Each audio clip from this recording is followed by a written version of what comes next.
आमच्या इथे पण काल खूप पडला मॅम. तुम्ही कुठे राहता आणि आम्ही जवळीत पिंपरे. पिंपरीमध्ये? ओके. मॅम आमच्या इथं पावसाचं वातावरण आहे.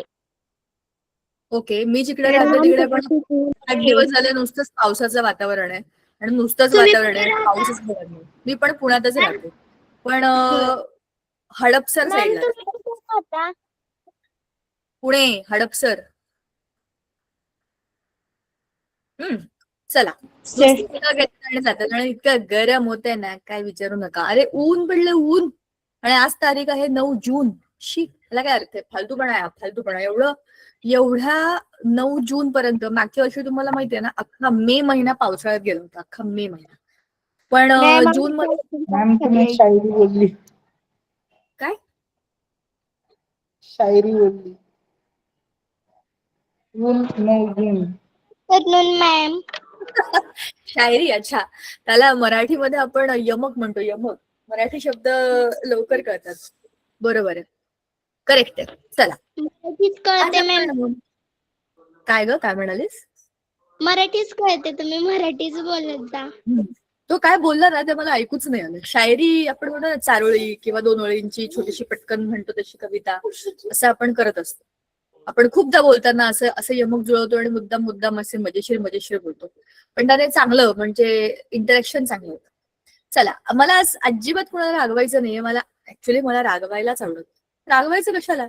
आपण सगळे आहोत, गप्पा मारतो, आपण अभ्यास करतो आणि गप्पा मारताच खूप चांगला अभ्यास होतो. हॅलो, तुम्हाला माहितीये, मी जेव्हा शाळेमध्ये होते, आमचा वर्ग, मी तुम्हाला मज्जा सांगते, ज्या वर्गामध्ये मी होते त्या वर्गामध्ये 10वी, 8वी, 6वी, 8वी, 9वी, 10वी आमचा सेमी इंग्लिशचा वर्ग होता. आमचा वर्ग पूर्ण शाळेच्या डोक्याला ताप होता. आम्ही एवढी बडबड करायचो, आम्ही एवढे बोलायचो, कारण आमच्या वर्गात सगळेच टॉपर होते. रात्री वातावरण, रेनी वातावरण आहे. हो, चांगली गोष्ट आहे. माझ्याकडे तर रेनी वातावरण गेलंय, आता माझ्याकडे सनी वातावरण झालंय. रेनी सनी, परत हे यमक केलंय. हा, ते मग अशी शायरी उर्दू, हिंदी त्याच्यात येतात. आपल्या मराठी कविता, चारोळी जास्त चांगले. बोला. हँड रेस केला ना? आनंद, काय बोलायचं होतं का? बरं, तर असा आमचा वर्ग होता आणि त्याच्यामुळे तुम्ही जेव्हा सगळे बोलता ना, मला असं वाटतं की मी माझ्या वर्गात गेले. सो मला आवडतं तुमच्याशी गप्पा मारायला, मला खरंच आवडतं. कारण की तुम्ही सगळेच बोलायला उत्सुक असं, तुम्हाला सगळ्यांना काहीतरी शेअर करायचं असतं आणि त्याच्यामुळे गेल्या 2-3 आठवड्यामध्ये दुपारी गप्पा मारल्यात. कधी कधी मी तुम्हाला रागवलंय, सॉरी फॉर दॅट, पण हे तर होणारच ना. थोडंसं गिव्ह अँड टेक मध्ये हे असं होतं. त्यात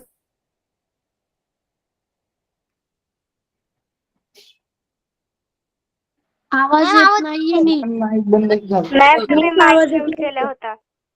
आता मला अनम्यूट केलंय मॅमने. हॅलो, चला, आज आपण फास्ट रिकॅप करू आणि मग तुम्हाला मी प्रश्न विचारेन आणि तुम्ही त्याची मला उत्तर द्यायची. जर तुम्हाला उत्तर दिसेल तर तुम्ही मला ती एक्सप्लेन करायची. असं ह्या दोन्ही पद्धतीने आपण ह्या गोष्टी करणार आहोत.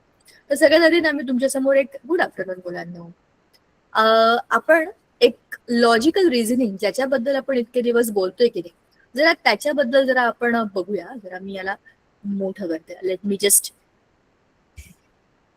मोठं स्केलवरून आपण याला जरा बघूया की लॉजिकल रिझनिंग हा ऍक्च्युली भाग काय असतो. बघा, आपल्याला सगळ्यांना माहितीये की आपण लॉजिकली खूप गोष्टी कनेक्ट करतो. आता तुम्हाला मी सिम्पल आपल्या डेली लाईफ मधलं सध्याचं जे उदाहरण आहे, पुण्यामधलं तर अगदी आपल्या सगळ्यांकडे नुसतं रेनी वातावरण गेले 8-10 दिवस झाले, 15 दिवस झाले, हेच वातावरण आहे. रोज ढग येतात आणि रोज आपण विचार करतो की पाऊस पडेल, पण ढग आल्यानंतर खूप जोरात हवा येते. तर लॉजिक काय सांगतं, जेव्हा खूप जास्त गरम होतं, बघा तुम्ही आठवून बघा, तुम्हाला जाणवेल ही गोष्ट, सगळीकडे पूर्ण असे ढग भरलेले असतात, हवा थांबते आणि खूप असं गरम व्हायला लागतं, अस्वस्थ व्हायला लागतं आणि मग खूप सणकून पाऊस पडतो. जेव्हा केव्हा खूप पाऊस पडतो तेव्हा काय झालेलं असतं, हवा थांबलेली असते, जे ढग आलेले असतात ना ते जमा व्हायला जमा होतात, त्याला जागाच नसते कुठे हालचाल करायला, त्या एकमेकांवरती अडकलेले, थांबलेले त्याच पोझिशन मध्ये असतात आणि मग ते तिकडे पाऊस पडतो. बरोबर, इकडे सध्या आपण जे लॉजिकली कनेक्ट करतोय की पाऊस का पडत नाहीये, ढग येतात ना पावसाचे, खूप दिवस झाले येतात आणि नुसतेच येतात आणि जात आहेत, पण का जात आहेत, हवा एवढी आहे हवेचा जोर एवढा आहे की त्या पावसाच्या ढगांना ढकलते ती हवा. मग असं आधी पण होतं, दरवर्षी असं होतं. आणि दरवर्षी असे लांबून कुठेतरी, आपल्या जवळपास कुठेही समुद्र नाहीये, पुण्याच्या आसपास काही समुद्र नाही. पुण्यातल्या लोकांना समुद्राची फार क्रेज आहे मला माहितीये, पण पुण्याच्या आसपास समुद्र नाहीये. आपल्या आजूबाजूला नद्या आहेत आणि काही काही पुणे जिल्ह्यातल्या आजूबाजूच्या भागांमध्ये, गावांमध्ये खरंच मोठ्या नद्या आहेत. तर तिथल्या पाण्याचं बाष्पीभवन होतं आणि त्याचे ढग बनतात आणि ते वर जातात. पुण्यामध्ये खूप मोकळी जागा आहे खरं, पण त्यातला मोस्टली सगळा एरिया हा आर्मी एरिया किंवा असा मोकळा एरिया आहे. म्हणजे अजून तिथे असं काही कन्स्ट्रक्शन वगैरे खूप झालं नाही, पण तिथे जंगल पण नाही. खूप डेन्स जंगल असलेला भाग जो असतो तिथे जास्त पाऊस पडतो. आपल्याकडे जागा मोकळी मोकळी आहे, पण त्याचं खूप मोठं जंगल, हिरवळ नाहीये आणि आजूबाजूला समुद्र पण नाही. तर दुसरीकडनं कुठून तरी आलेले पावसाचे जे ढग आहेत ते आपल्याकडे येणार, तिथे सॅच्युरेट होणार आणि मग पाऊस पडणार. तर त्याकरता आपल्याला थांबायला, बरोबर. तुम्ही मुंबईला बघितलं का? मुंबईला मुसळधार पाऊस पडतो, तिथे शेती नाहीये, तिथे काही संबंधच नाही तिथे एवढा पाऊस पडायचा. उलट 7 वेगवेगळ्या बेटांना जोडून बनलेली आहे मुंबई. मुंबई मुळात असं काही शहरच नव्हतं, पण ते बनवलेलं शहर आहे, समुद्राच्या काठावर बसवलेलं शहर आहे. तिथे जिओलॉजिकली म्हणजे त्याचा जॉग्राफी तुम्ही त्याची बघितली तर त्याच्यामध्ये जवळच समुद्र आहे, समुद्राच्याच वरती बाष्पीभवन होतं आणि खूप गरमीमध्ये ते सगळे जे ढग जमा झालेले असतात ते तुफान पाऊस पडतो. असं कोकणामध्ये पण असतो. का बरं जास्त पाऊस पडतो तिकडे? कारण तिथे समुद्र जवळ आहे, तिथे वाफ खूप मोठ्या प्रमाणामध्ये बनते उन्हाळ्यामध्ये, आणि जी बनते ती सायकल पुढे पुढे जाऊन जी उडते तिथेच बनलेली आहे ना, ती तिथे जास्त प्रमाणामध्ये पाऊस देते, बरोबर. या सगळ्या लॉजिकल गोष्टी, एका गोष्टीचं कनेक्शन दुसऱ्या गोष्टीशी, दुसऱ्याचं तिसऱ्याशी, ही लॉजिकल गाडी आहे, ही पुढे पुढे पुढे पुढे पुढे जात राहते. आणि यालाच लॉजिकल रिझनिंग मध्ये आपण क्वेश्चन सॉल्व्ह करताना वापरतो. एक गोष्ट सांगितलीये, दुसरी गोष्ट अर्धवट सांगितली, तिसरी गोष्ट तुम्हाला सांगायची, तर तुम्हाला या दोघांचं कनेक्शन लावून तिसरी गोष्ट काय असेल ही प्रिडिक्ट करायची. यालाच logical reasoning. You have to think, you have to analyse and you have to solve the questions. बरोबर की नाही? कसे काय बघा, आता आपल्याकडे वेगवेगळ्या प्रकारचे लॉजिकल रिझनिंगचे प्रश्न असतात. तुम्ही स्कॉलरशिपची एक्झाम कोडी दिली का? असेल 4वीला 5वीला. लॉजिकल रिझनिंग म्हणजे मेंटल एबिलिटी थोडक्यात. कोडी हा त्यातला एक भाग आहे. वेगवेगळ्या प्रकारची कोडीच असतात लॉजिकल रिझनिंग मध्ये. आता याच्यामध्ये सगळ्यात वेगवेगळ्या प्रकारचे प्रश्न तुम्ही जे बघितले त्यातले कॉमन टाइप्स आपण काय काय त्यातले बघू आणि प्रश्न सोडवू आपण. तुम्हीच सोडवणार, तुम्हीच मला उत्तर देणार. बघा, houses and pets, zebra style, त्यात काहीतरी प्रश्न आहे, आपण बघूया. 5 friends live in 5 different colored houses and have different pets. Use the clues to find who owns which pet.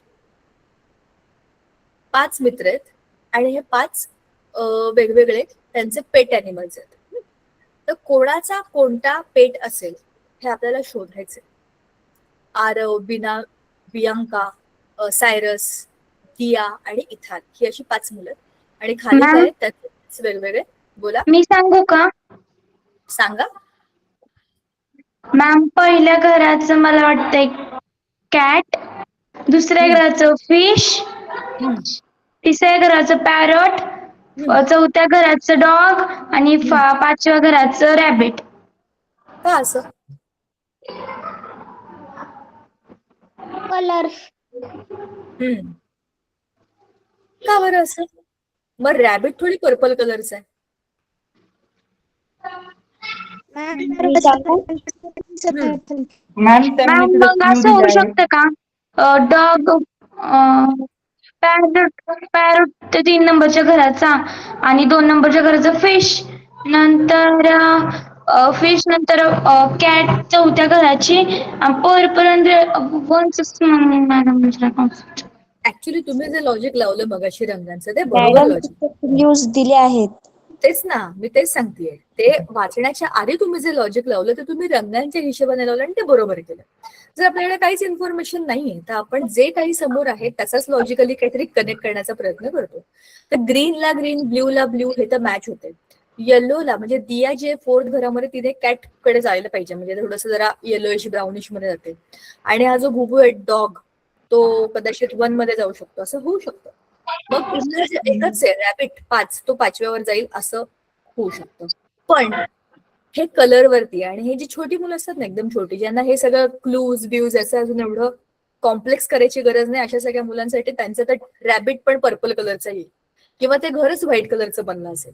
हे असं कशासाठी असतं तुम्ही बघा, छोट्या मुलांचं तुम्ही त्यांचे व्हिडिओ पण बघा किंवा त्यांच्या गेम मध्ये असेच असतात की या बाजूला हे, या बाजूलाची शॅडो कोणाची आहे जोडा, ह्याला रंग कोणता आहे जोडा, ह्या छत्रीचा एक भाग आहे दांडी कुठे त्याला जोडा. म्हणजे असे कनेक्टिंग लिंक्स त्यांच्यासाठी ते असतात कारण त्यांना ते तेवढंच माहिती असतं. आता आपल्याला या प्रॉब्लेमला सॉल्व्ह करण्याकरता क्लू दिलेले आहेत. द बॉय, थांबा ना, आधी वाचू तर द्या मला, मग तुम्ही एक्सप्लेन करा. मला वाचू, तुमचं नाव सांगा, काय नाव आहे तुमचं? सुवर्ण गराडे. सुवर्ण. मला क्वेश्चन सगळ्यांना सांगू द्या, तुम्ही कसं सोडवलंय तुम्ही सांगा. माझं वाचून झालं की लगेच तुम्ही सांगा. तोपर्यंत सगळ्यांनी जरा माईक बंद करा. The boy who owns the dog lives in the red house. Okay, the boy who owns the dog lives in the red house. म्हणजे रेड हाऊस मध्ये डॉग आहे आणि तो एक बॉय आहे. ठीक आहे. The cat owner lives next to the blue house. Blue house हे आहे, तसं नेक्स्ट हाऊस हे आहे. त्याच्यामध्ये कोण राहतं? Cat owner. Cyrus does not have a fish. या सायरस कडे फिश नाहीये, मग हे चारही ऑप्शन असू शकतात त्याच्यामध्ये. The parrot owner lives to the right of the fish owner. Parrot owner lives to the right of the fish owner. Diya does not have a rabbit. आता सांगा सुवर्णा.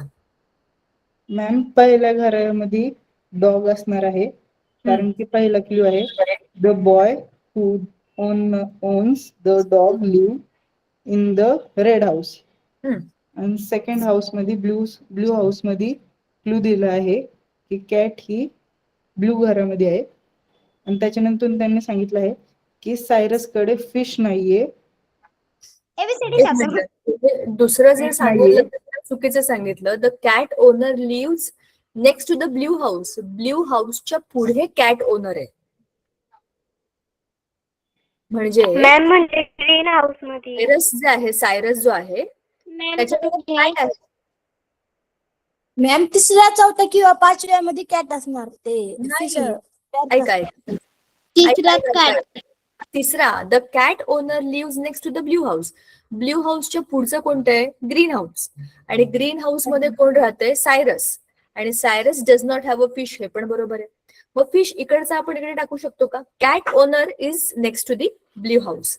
म्हणजे सायरस कडे कॅट आहे आणि तो ग्रीन हाऊस मध्ये आहे. मग फिश तुम्ही बिनाकाकडे टाकू शकता, बियांकाकडे टाकू शकता का? आता आपण इथे लिहून टाकू बरं का. आता लेट मी राईट इट. इथे गेला माझा पेन.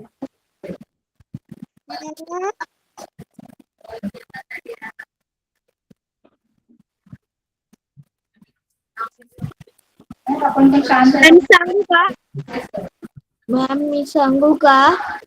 काय सांगायचं? सांगू का उत्तर? सांगा.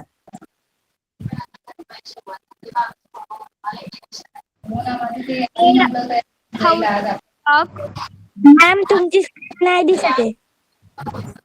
माझी स्क्रीन बाकी सगळ्या दिसते बाळा. दिसते मॅम. दिसते मॅम. मी सांगू? सांग ना बाबा सांग.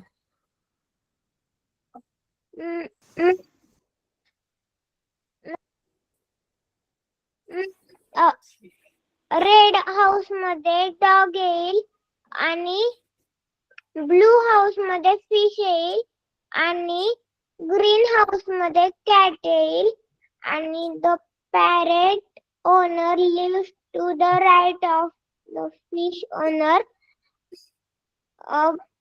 पर्पल कलरच्या ह्याच्यात पॅरट येईल आणि येलो कलरच्या ह्याच्यात रॅबिट येईल. बरोबर आहे. आणि मला इकडे माझा पेन हवा आहे, तो कुठे गेलाय मला दिसत नाहीये. Why I can't see the pen here.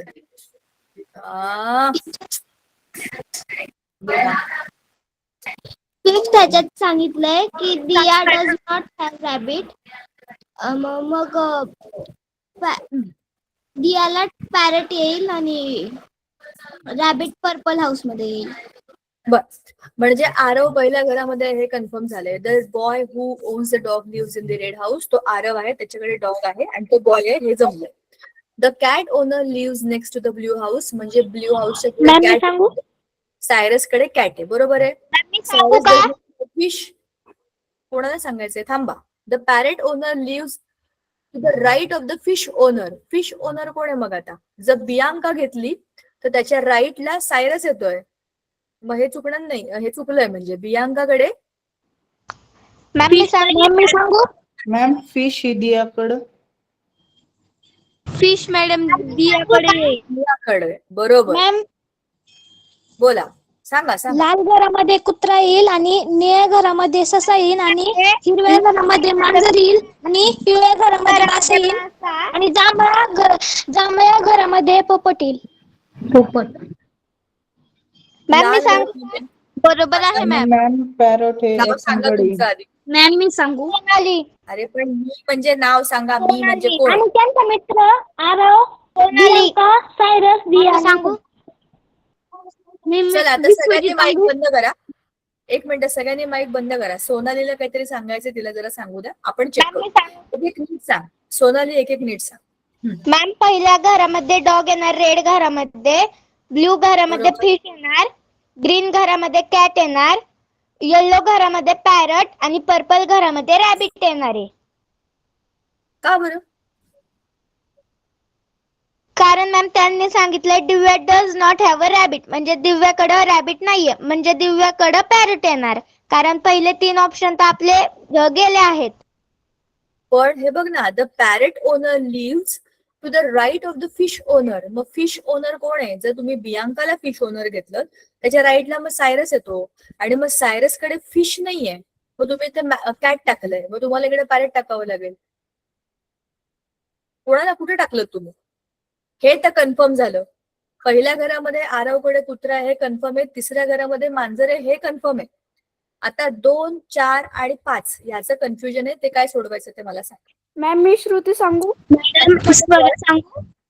ऐका, त्याच्यामध्ये पण दियाकडे रॅबिट नाहीये, म्हणजे तिच्याकडे एकतर कॅट आहे किंवा पॅरट. सांगा सांगा, मी म्हणजे नाव सांगा. पहिल्या घरामध्ये सांगू. दुसऱ्या घरामध्ये ससा येणार, तिसऱ्या घरामध्ये मांजर, चौथ्या घरामध्ये पॅरट आणि 5व्या घरामध्ये फिश. 5व्या घरामध्ये फिश. का बरं 5व्या घरामध्ये फिश?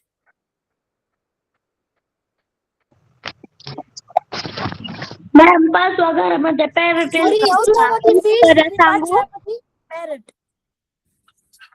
सांगा सांगा, तुम्हाला सोडवायला दिलंय, तुम्ही एकटा त्याच्यावर चर्चा करू शकता. सांगा, सांगू मॅडम सांगू एका वेळेकाने सांगा. नाव सांगा आधी. स्वरा सांगा. बाकी सगळ्यांनी जरा माईक बंद करा. स्वराला सांगू दे, जरा आपण ऐकूया तिला. मॅम मला नाही सांगू.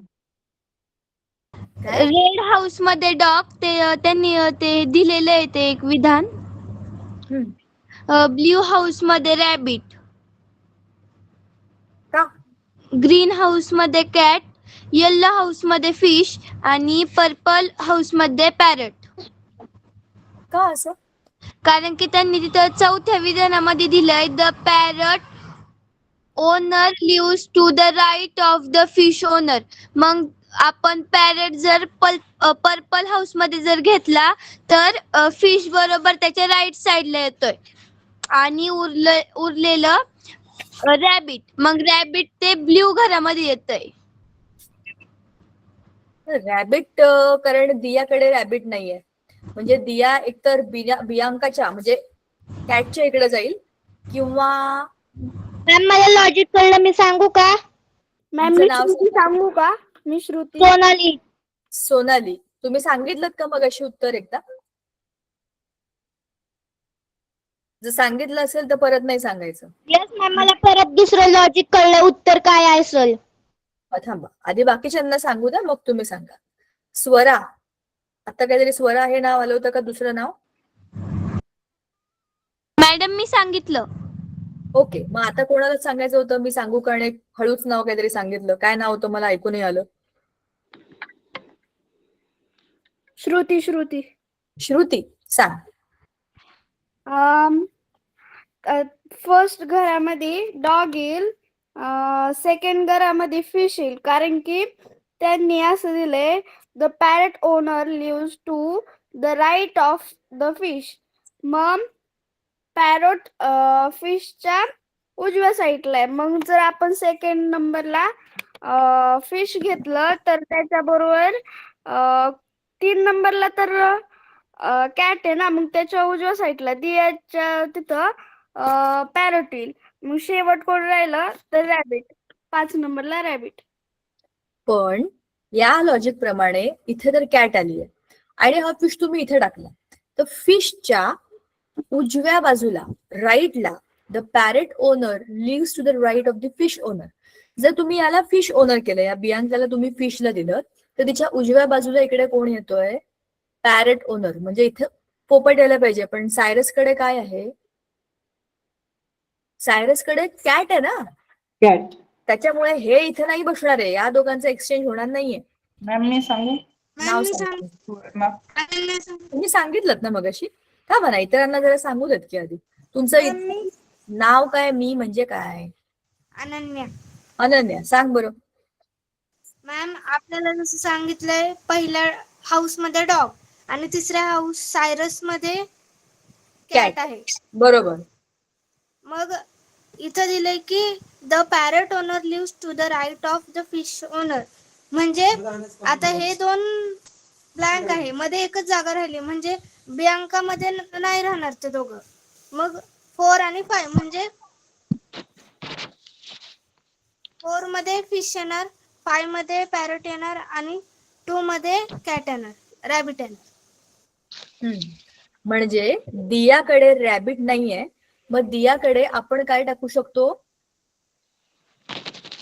Parrot owner to the fish. म्हणजे इथानकडे तुम्ही पॅरेट टाकला समजा, तर तरी पण ते होणार नाही, कारण रॅबिट मग तुम्हाला बियांकाकडे टाकावं लागेल आणि कॅट हिच्याकडे टाकावं लागेल. असं होऊ शकतं का? दियाकडे रॅबिट नाहीये, मग दियाकडे काय असू शकतं? एक तर पॅरेट किंवा कॅट. पण parrot owner lives right of the fish owner, तर फिश कोणाकडे आहे? It is not at decided ना. Purple. Ma'am 2 fish 2 house. Second house ma'am, second. Fish आपण दियाकडे दिला, तर फिश दियाकडे दिला तर पॅरेट इथानकडे जाईल आणि रॅबिट कुठे जाईल? मग ब्ल्यू हाऊस. ब्ल्यू हाऊस मध्ये जाईल. ब्ल्यू हाऊस बियांकाकडे जाईल. बरोबर ना? Fish house ethane. ओके, विचार करा. हा तुम्ही लिहून ठेवा प्रश्न आणि मॅम मी सांगू? पुढचं सांगा ना. आपण 15, 20, 25 मिनिटं एकच गोष्ट बोलतोय. पुढचा प्रश्न पण आहे आपल्याकडे. चला आता बोला. सांगू का? काय सांगायचं?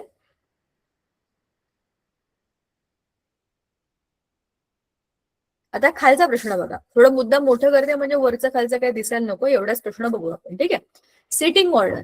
5 students are sitting in a row facing forward. Use the clues to find the correct order. 5 मुलं बसलेत. कसे बसलेत? समोर बघतायत आपल्याकडे बघणारे 5 जण बसलेत.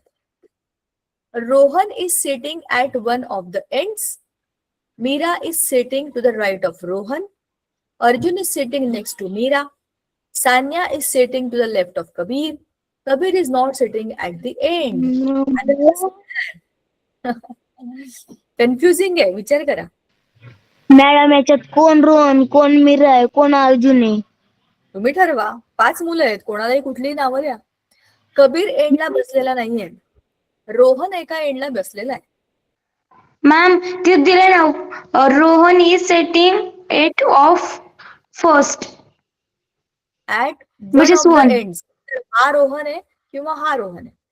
बघा, एक वाक्य खूप इम्पॉर्टंट आहे. Kabir is not sitting at an end. तर कबीर कोण असेल यांच्यातला? Kabir 5 number. 3rd number. Third number third number वर कबीर आहे. बरोबर, कारण कबीर येस मॅम. आहे म्हणजेच त्याच्या तो टोकाला बसलेला नाही. म्हणजे मोठा मुलगा कोण कळला 3 आपल्याला? नंबरचा कबीर आहे. मॅम 3 नंबरचा कबीर आहे. 3 नंबरचा कबीर. नंबरचा कबीर आहे. आता 3 नंबर कबीर आहे. बरोबर, सान्या मॅम, इज एक sitting to the left of the Kabir. म्हणजे 2 नंबरला कोण आहे? दोन नंबरला सानिया. सान्या. ही सान्या आहे आणि हा कबीर आहे. हे झालं, आता कळलं आता आपल्याला. मॅम, सान्या आणि कबीर. रोहन 1 नंबर आहे. Arjun is sitting next to Mira.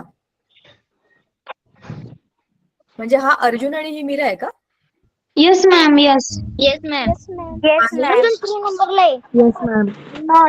Arjun हा 5व्या नंबरला. Right of Rohan. बरोबर, हा आणि याच्या पहिल्या उजवीकडे नंबरला रोहन आणि रोहनच्या राईट साइडला मीरा सान्या. आहे. रोहन फर्स्ट आहे. हे कबीर. रोहनच्या शेजारी मीरा आणि मीराच्या शेजारी चार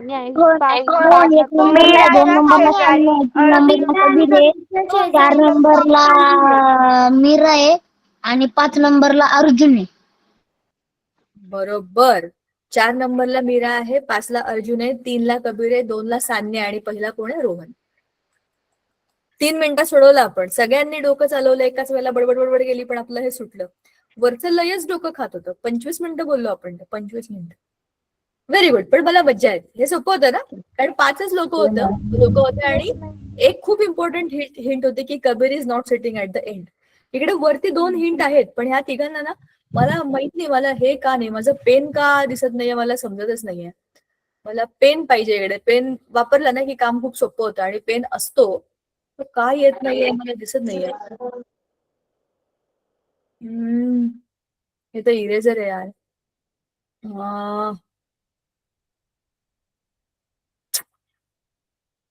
काय माहिती कुठे गेला माझा पेन. इकडे एक असतं वरती लिहिण्याकरता. ठीक है, जाने दो, हम ऐसे ही सॉल्व करेंगे. सीक्रेट कोड नहीं अरे नाही माहित नाही मला.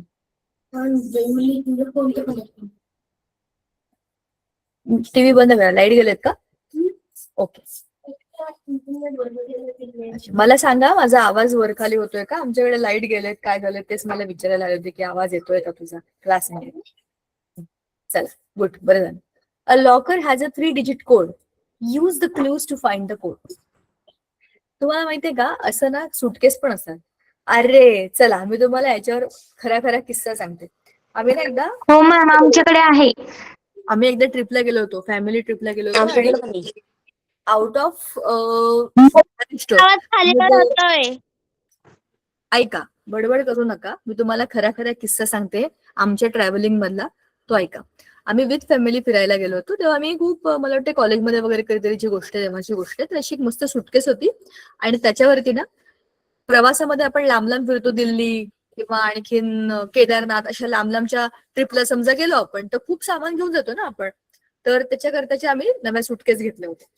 तर त्या सुटकेसला कुलूप लावा, साखळी लावा, असं पूर्वी रेल्वेमध्ये फिरताना करावं लागायचं. तर अशा लॉक, ऑटोमॅटिक नंबर लॉक वाल्या सुटकेस खूप कम्फर्टेबल असतात, म्हणून त्या घेतल्या.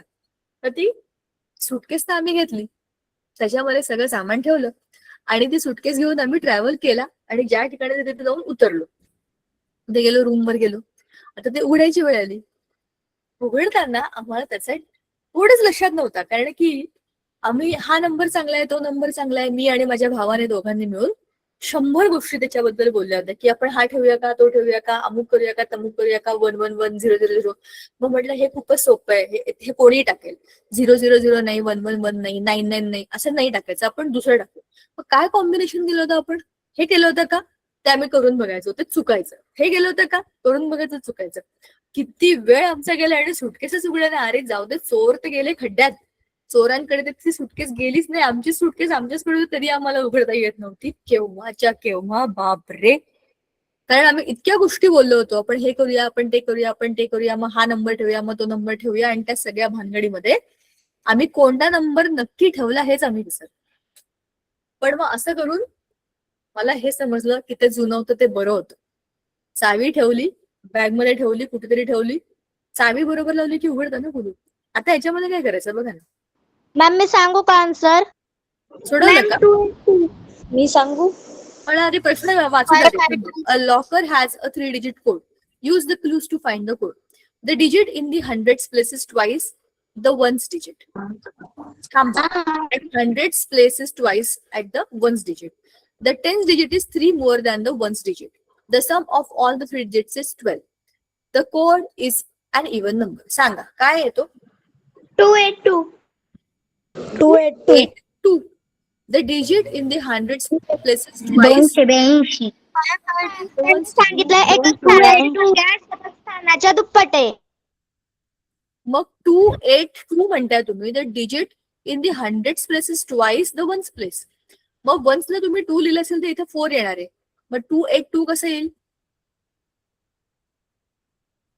Ma'am 1 2 3 1 2 3 462. 4 is an even number. Even number पाहिजे शेवटी. 2460 काहीतरी यायला पाहिजे. 462 462 462 आलंय. 462 एक उत्तर आलंय. 462. 6 आणि 4 10 आणि 2 आणि 2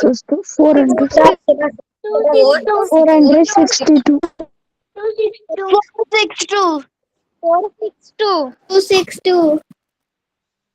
शाबाश. 462 बरोबर. सगळ्या कंडिशन्स फुलफिल झाल्या. Digit in the hundreds places twice. हे 2 आहे तर हे 4 आहे. Digit is 3 more than the ones digit. कोणतं? Tens digit. तुम्ही काय सांगितलं? 462. हे पण 4 आणि 6 मध्ये 4चं अंतर आहे, 3चं नाही.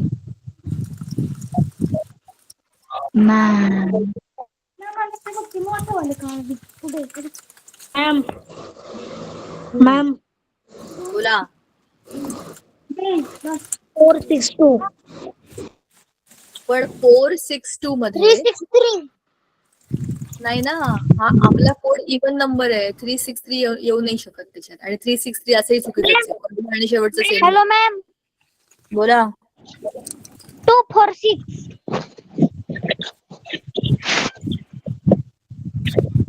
462. कसं येईल? 462. 2 आणि 4 मध्ये अंतर 2च आहे, 3चं नाहीये ना. 642. मॅम मी सांगू? सांगा की. 254. 452. मॅम जो आपला कोड आहे तो इव्हन नंबरचा आहे, म्हणजे सम संख्येचा. 452. आणि 462 मध्ये हे सर्व संख्या सम आहे. आणि त्याच्यानंतर तिसरा क्लू आहे. The sum of all 3 digits is 12. आणि 462 यांचं जे सम येतं ते 12 आहे.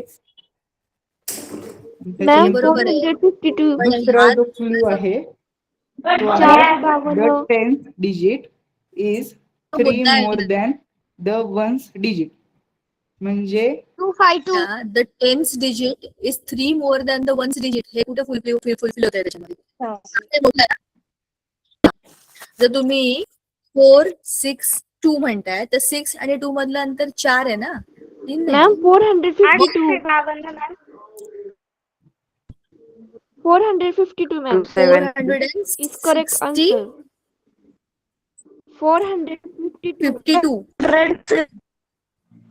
4 5 5 आणि 4 9 10 11.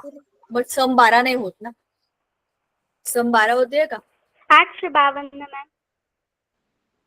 852. 462. 5 2 कसं? 273. मॅम 462.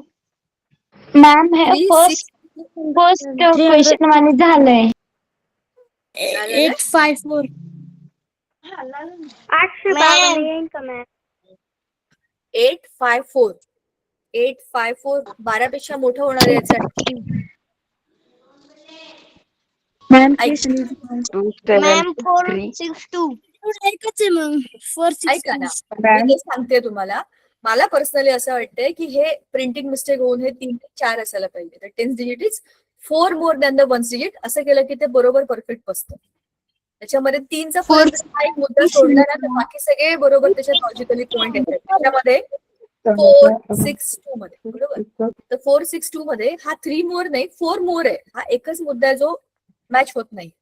पण तो कदाचित प्रिंटिंग मिस्टेक असू शकतो की नाही असं मला तरी वाटतं. मॅम त्याच्या जागी आपण 4 लिहिता दिलं. Question is wrong. काय 363. अरे 363 येईल कसं रे? पहिला आणि तिसरा डिजिट सेम लिहिलाय का? 363 शक्य आहे का ते? Digit at the places twice of the ones ma'am place. आणि बोला. जो पहिला क्ल्यू आहे तो मॅच होतोय, फक्त दुसरा क्ल्यू नाही होत. तेच तर. आणि ते 3 म्हणजे काय मला असं वाटतं की काहीतरी त्याच्यामध्ये प्रिंटिंग मिस्टेक आहे. 3 2चा असेल डबल 4. सम 11 असेल असं होऊ शकतं. ऐका माईक बंद करा. बोलून झालं की माईक बंद करा. किंवा पॉइंट मध्ये 11 येईल एवढंच होईल. मॅम 258. 258 म्हणजे 258 58 टोटल 15 झाले का? पण मॅम मॅम त्याचे टोटल 15 होत्यात. पण मॅम तर 462 आहे ना. ह्याच्यामध्ये एकच गोष्ट मी तुम्हाला सांगते ऐका. 273. पण आपण सांगितलंय ना 462 त्याच्यामध्ये एकतर हा डिफरन्स 4 पाहिजे किंवा त्यांच्या डिजिट्सची ऍडिशन ही 11 पाहिजे. एवढं एकच झालं दोघांपैकी एकचा फरक. एक तर वर वाढवा 1 ने किंवा इकडे कमी करा 1 ने तरी पण आपला प्रश्न बरोबर सोडवला जातो. मॅम नाही तर आणखीन काय आहे हे तुम्ही आणखीन शोधू शकता. ठीक आहे ना. चला Digit is 3 more than the 1st digit. त्याचा अर्थ म्हणजे 3 पेक्षा मोठा कोणता पण अंक चालेल असं असतं.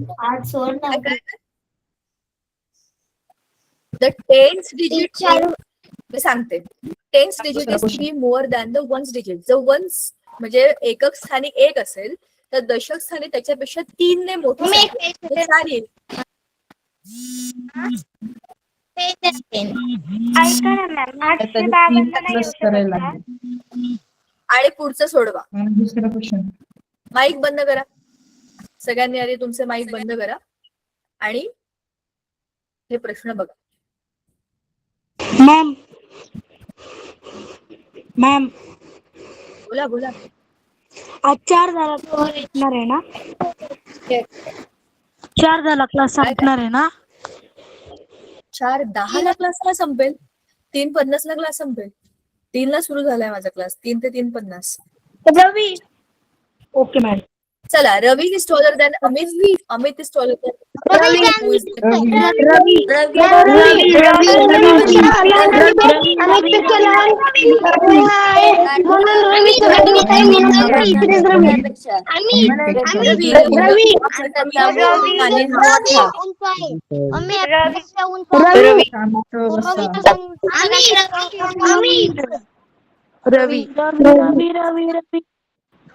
रवी.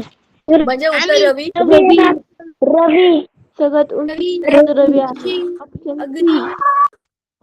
चला आता बडबड बंद. पुढचा प्रश्न. आता बघ. Ravi if all cats are झालं आता रवी वरून पुढे गेलो आपण. If all cats are animals and all animals need food then cats need water food air milk. Food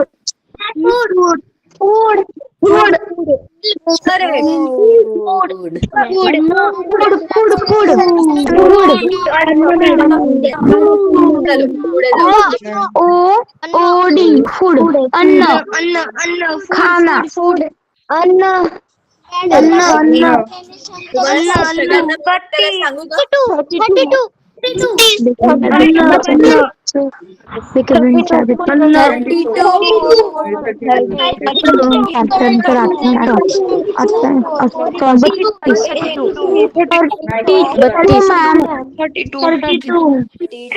please mic mute.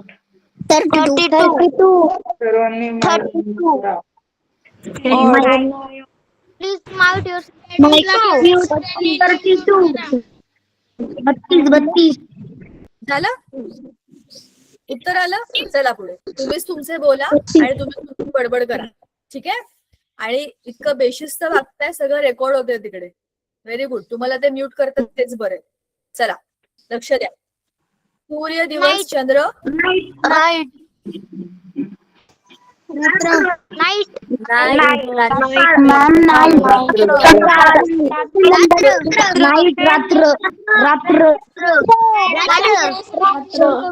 अरे सगळ्यांनी एकदाच उत्तर सांगा.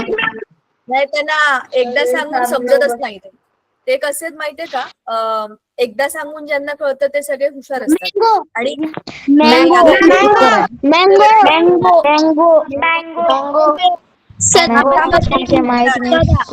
शेअरच करत नाही. Please mike mute. नाही नाही नाही नाही. आता बडबड करा. आता मी काही शेअर नाही करणार तुमच्याशी. तुमच्याकरता काहीच बरं. प्लीज माईक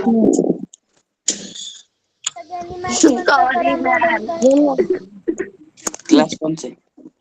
चला आता तुम्हाला काय बोलायची हाऊस आहे ना? Very good. मी तुम्हाला टास्क देते. आता मी आधीच कशाला मग बोलायचं? बोलायला मी तुम्हाला सांगते आता एक चांगला लॉजिकल प्रश्न टाईप करायचा इकडे चॅट मध्ये आणि शेअर करायचा. न बोलता प्रत्येकाने एक चांगला लॉजिकल प्रश्न टाईप करायचा with option.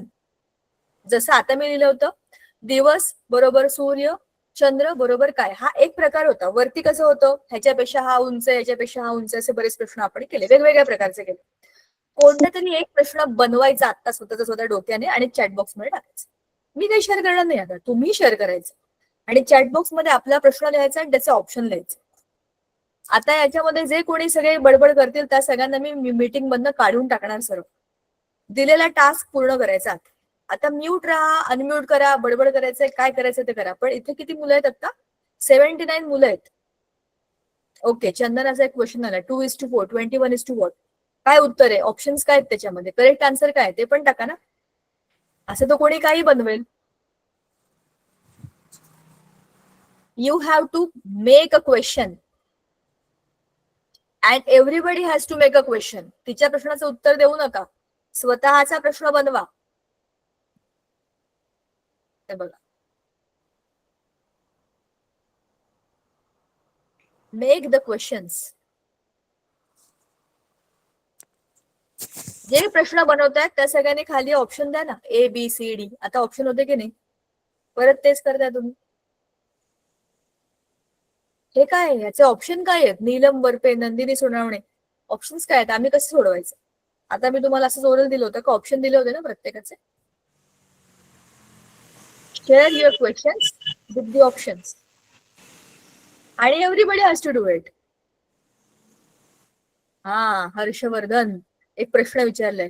If the time is 3:15, what is the angle between the hour hand? कुठे गेला त्याचा प्रश्न?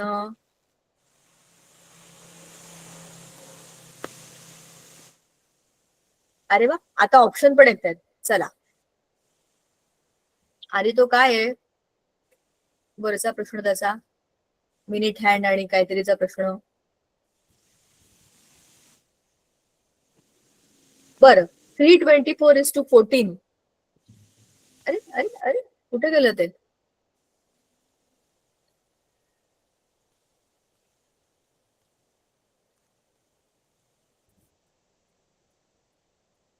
ओके,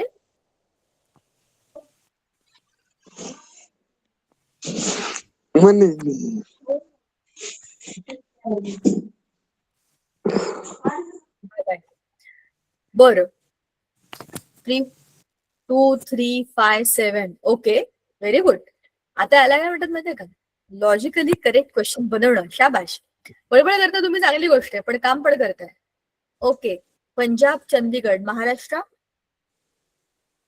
पुणे, बरोबर ना? मुंबई. मुंबई का? का बरं? राजधानी. बरोबर, महाराष्ट्राची राजधानी मुंबई. शाबाश. 3:30, 4:2 काय? 40 आहे का? Mango is a fruit, then red is a colour. 5:125, 3:what? 5चा क्यूब आहे ना तो. कुठे गेला क्वेश्चन? अरे क्वेश्चन गेला यार, इतक्या पटापट questions, so many questions are there. Very good, I am so glad की तुम्ही केवढे सगळे प्रश्न बनवताय. चला आता थांबवा, जे प्रश्न आलेत ते सोडवा. ठीक आहे, ओके बाय. ज्यांना जायचे ते जाऊ शकतात. हे 2-3च मिनिटं जातात. 864 18, बापरे, डायरेक्ट 18चा स्क्वेअर करायचा आहे. बरं, काय येते उत्तर मग? 21. 364. बर, 21 324. 29 काय आहे? 324. 324. Answer 324. 324.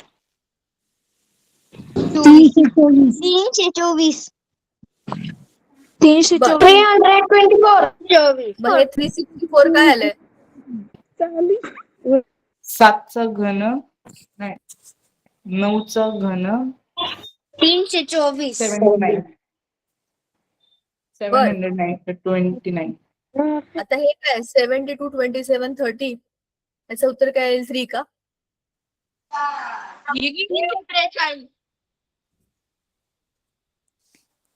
Apple, elephant, then mango. कसं सांगता येईल? आंब्याला, अरे अरे अरे अरे थांबा रे, प्रश्न तरी वाचू द्या, थांबा. आंब्याला अननस म्हटले. कुठे गेलं रे ते? एवढं काय काय टाकलंय रे बिचारीने, मराठीत टाईप केले. मॅम अननस, कारण फळांचा राजा आंबा असतो आणि आंब्याला अननस म्हणले आहे. पण मी वाचलेच नाही आहे, मला आधी प्रश्न वाचू द्या. प्रश्न वाचू मी. आंब्याला अननस म्हटले, अननस म्हटले. मी सांगते प्रश्न. आंब्याला नस म्हटले, सफरचंदाला अंजीर म्हटले, तर फळांचा राजा कोण? आंबा, फणस. Right answer mango. बरोबर, कारण आंब्याला तुम्ही अननस म्हटले आहे, तर पण मॅम तुमचं पायनॅपल. राजाचा अननस येईल ना. पण ते ऑप्शन मध्ये नाहीये ना. तर फळांचा राजा कोण आहे? अननस, कारण तुम्ही आंब्याला अननस. अननस म्हटले, मॅम तिथं हेच नाही दिलं ऑप्शन मध्ये option. नाहीये. फळांचा राजा आंबा आहे, पण आंब्याला अननस म्हटल्यामुळे त्याचं उत्तर अननस आहे. यायला पाहिजे, पण ते आपल्या ऑप्शन मध्ये नाहीये. काही हरकत नाहीये, पण प्रश्न चांगला बनवलाय, एकदम डोकं लावून बनवलाय, शाबाश. 10 110 12 पुढे क्वेश्चन मार्क. 168 272 890 765. हे तुम्हाला माहिती असतील. काय आहेत हे सगळे? वर्ग अधिक तीच संख्या. मॅम हे प्राईम नंबर प्लस त्यांची बेरीज. ओके, मग काय येईल मधलं 12च्या पुढचं? मॅम 156. 168. ओके, 144 प्लस 12 का? 156. हा बरोबर. अरे दॅट्स ओके. शालिनी कोरडे, खूप चांगला क्वेश्चन बनवलाय तुम्ही. टायपिंग मिस्टेक नाहीये, बरोबर आहे, फक्त एक शब्द राहून गेला त्याच्यात. काही प्रॉब्लेम नाही, छान आहे. हे काय आहे मग याचं उत्तर? फुजी आशिया काय? हा, क्लासचा वेळ झालाय, पण हे काय याचं उत्तर काय सांगा? आर्यन गजरे, चांगला प्रश्न विचारलाय. फुजी एशिया आणि ऍटलस कुठे आहे?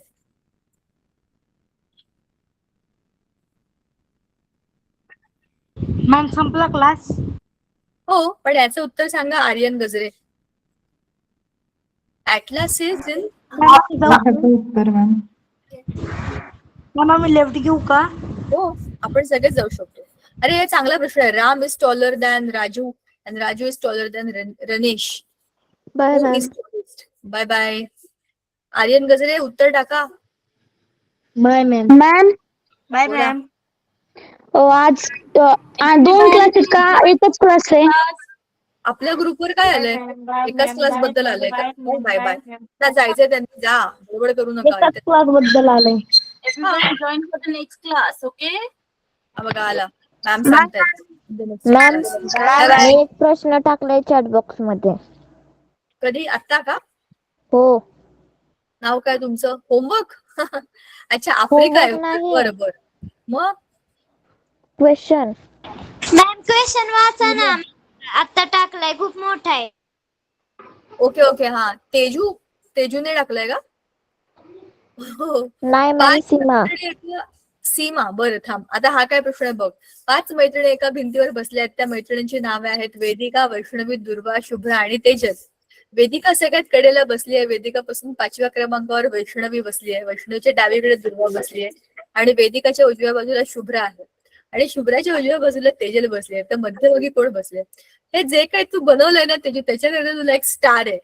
तो वरचं जे चित्र होतं ना तेच चित्र वाढव असं म्हणतात. वेदिका इकडे, शुभ्रा इकडे, तू सांगितल्याप्रमाणे इकडे कडेला वेदिका, 5व्या नंबरवर वैष्णवी, वैष्णवीच्या डावीकडे दुर्वा आणि मध्यभागी कोण आहे? आता तुम्ही तुमचं ते मस्त चांगलं गेलंय, मस्त बनवलंय सगळं तर एकदम प्लॅन पद्धतीने. पण हे कुठे गेला हिचा प्रश्न? सीमाचा प्रश्न काय आहे? मला दिसत नाही कुठे. मॅम माझं बघा ना. पण कुठे आहे? मला दिसतच नाहीये. माझं बघा ना सोनाली. मी सांगू का? नाही, साई आलं. साई, भाग्यश्री देवडे. सांगा सांगा, इथं मला दिसत नाहीये कारण की. बोला. मॅम मॅम मी 1 वर्ष. प्रश्न काय आहे? 5 व्यक्तींनी प्रत्येकाशी परिवलन 1 दिवस परिभ्रमण. हा, भाग्यश्री. परिवलन 1 दिवस, परिभ्रमण 1 वर्ष. बरोबर आहे, बरोबर आहे. चांगला प्रश्न आहे. सगळ्यात खाली बघा ना. आता आला, आता आला. मॅम चला थांबूया आपण आज. बोला. माझा एक क्वेश्चन आहे. जर 125 आणि 256 तर त्याच्या पुढे कोणती संख्या येईल? हे जरा लिहून टाकशील का याच्यावर? काय 125. 5 व्यक्तींनी प्रत्येकाशी हस्तांदोलन केले तर एकूण किती हस्तांदोलन झाले? 15. मुलांशी केलंय ना? 15. मॅम मी चॅट बॉक्स मध्ये टाकलाय माझा क्वेश्चन. अच्छा, 125 to 56 काय येईल मग पुढचं? 15.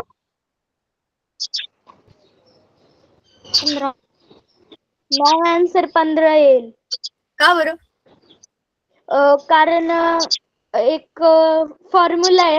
जर असा क्वेश्चन आला ना तर त्याच्या पुढच्या संख्येने त्याला गुणायचं आणि भागिले 2 करायचं. 625 भागिले 2 15. छोटा बॉक्स. ठीक आहे. चलो, थँक्यू सो मच. मला खूप मजा आली. शेवटच्या 10 मिनिटात खरंच खूप मजा आली. तुम्ही किती 100 मधून 10 किती वेळा वजा करू शकतो? 10 वेळा वजा करू शकतो ना? Bye ma'am. चांगलं आहे ना? Bye ma'am. खूप चांगलं. मॅम शाबास, वेळी. मधून 10 वजा करू शकतो. काय काय काय? 100 मधून 10 एकदाच वजा करू शकतो. नंतर आपण 90 मधून 10 वजा करतोय. जेवढं पगार तेवढं. Ma'am very good. Thank you for this. मला आवडला प्रश्न हा. माझा प्रश्न होमवर्क काही नाही. केलं ना? ते तुम्ही सॉल्व्ह करा. मी आता हे जे क्वेश्चन आहेत ना हे शेअर करते ग्रुपवर. तुम्ही ते सोडवा सर. जेवढं पगार तेवढं काम. चलो, okay ma'am. Bye bye. Bye bye. Bye. Bye.